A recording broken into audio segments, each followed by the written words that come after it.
Hello YouTube, Totalhenry here, and I'm back for another episode of what I'm reading and watching. This is the weekly show where I talk to you about the manga and anime that I've read over the past week. And quick note before we start, I'm a little sick, I have a sore throat, so I will be drinking water throughout the episode. And I just wanted to make this video and I didn't want to skip it, so I might not be as enthusiastic as I usually am, if you call it I usually am enthusiastic.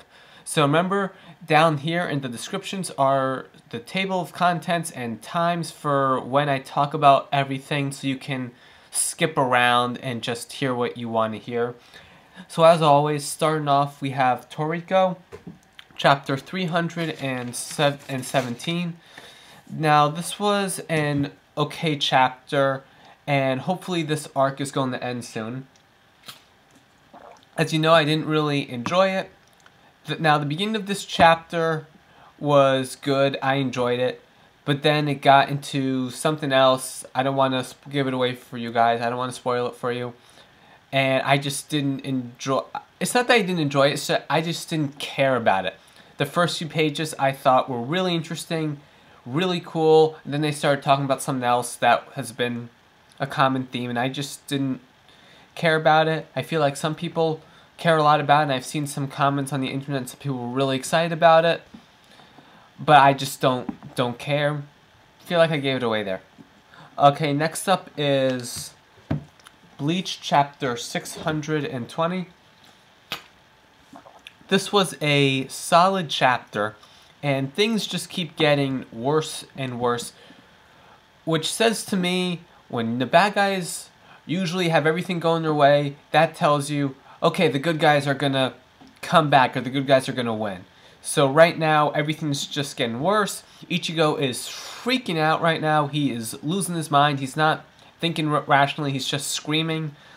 What else did I want to say? So that's basically what's going on. I still enjoyed it. The chapter, things are rising, tension's building. It's getting exciting. I feel like I might know where this is going. I think Ichigo's gonna win. But now the one thing I don't want to happen, this is sort of my prediction for the future, or something I don't want to happen, is Ashida. I don't want him to turn against Yawak, that's how I've been pronounced his name, the leader of the Quincy's, just like Gin turned against Aizen.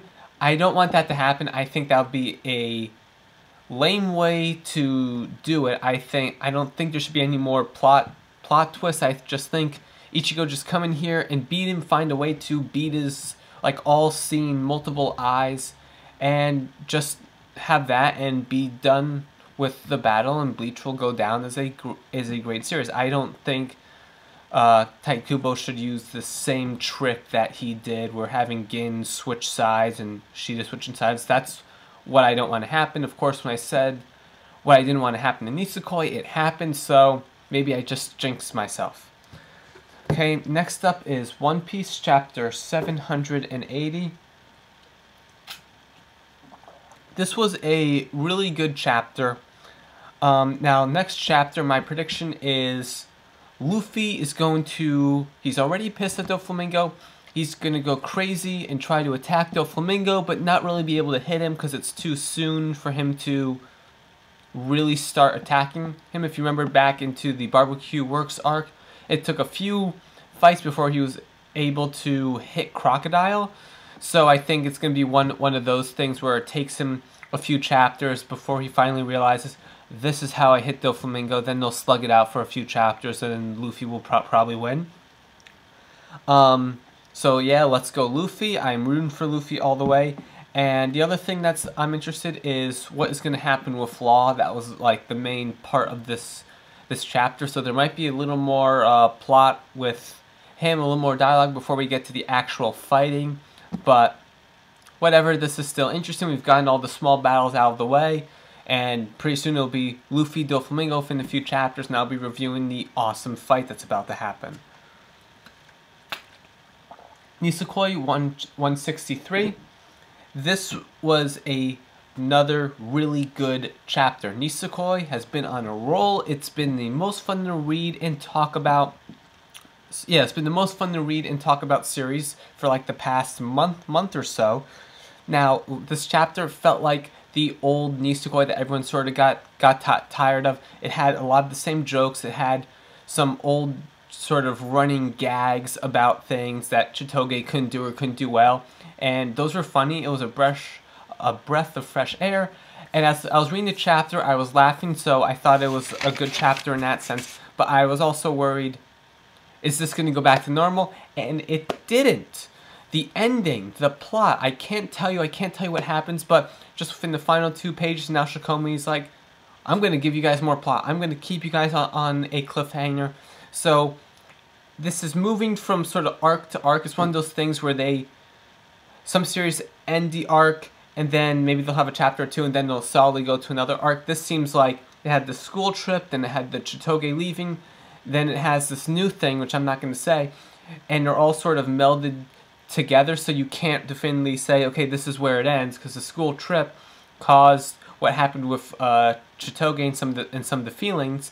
So it's hard to tell when these arcs are stopping, but looks like it's kind of ending right now. We're going to be into something new, and I just can't wait. So yeah, so this is, as I said, this has been like my favorite series for the past while, and let's go. Okay, Shokugeki no Soma, chapter 111. This was a great chapter. There was a really tense atmosphere in a sort of a competition sort of way. At the end of the chapter, I felt like I had to catch my breath. And Soma, he's working really hard now. It's great to see him working hard, but it's also great to see him struggling, because he never really struggles that much, even in the fall classics. Even when the narrator or the other characters were saying, oh, he's going to have a tough time, Soma always had some idea that, no, I'm going to do this, I can win, this will be fine. Here, Soma is not clueless, but he's having a tough time. Sorry about that. So I can't wait for not just next chapter, but all the other chapters after it, just to see if he's going to accomplish this. And I hope this little story arc right here isn't like where he interned at the restaurant a few chapters ago, where they focus on the first day in detail and then they sort of like meld the other days together. I want each moment to be really specific, even if it takes longer and there's more chapters. I just want to see each moment and his sort of battle, his sort of against like the lunch rush and like cooking in his kitchen. I think that would be more entertaining to read. So next up is My Hero Academia, chapter 35. This was an okay chapter. I mean, it's hard to match the previous 2 chapters with the matches that they had. Now, the matches, or Ide's match, the character, I hope I pronounced his name right, he has the supersonic speed, he has like jet boosters in his legs or something. His match was very disappointing. I was disappointed by it. And then the match that they showed while some of the characters were talking about another upcoming match, I really wanted to see that match. If you read the chapter, you'll know what I'm talking about, because there are 2 guys that they were showing in between the conversations that were just slugging it out. That's a match I wish they had paid more attention on. And if there's an anime, I think that scene would be great, because they were just like dealing punches to each other, and it looked fantastic, just blow for blow. Next week is going to be another interesting chapter. I've been saying that for every single series. And I don't think she will win. You can read the chapter or try to guess who I'm talking about. So next up is Haikyuu, chapter 150. Now, congratulations on its 3rd-year anniversary. Clap with me. There was an interesting color page to start the chapter, and in the bottom right corner, there was a picture of a dog. I really liked that. That was the part I really liked the most. Other than that, it was interesting. It was okay. So now it is it is Shiratsuria versus Kakursuna. I just butchered both of those names. But if you read the chapter, you know what 2 schools are meeting up in the finals. The main character school, Karasuno, and Shizuratsura. I just spent the weekend learning Japanese in a Japanese class, and I can't read these names.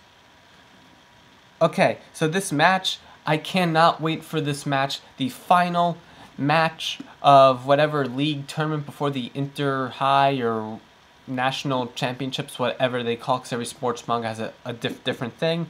This match is going to be so many chapters. It's probably gonna take forever, but this is worth the wait. The tension is building, and this is probably the most anticipated chapter for me, even though this series hasn't been consistently good since I've been reviewing it, like Nisekoi and some of the other ones.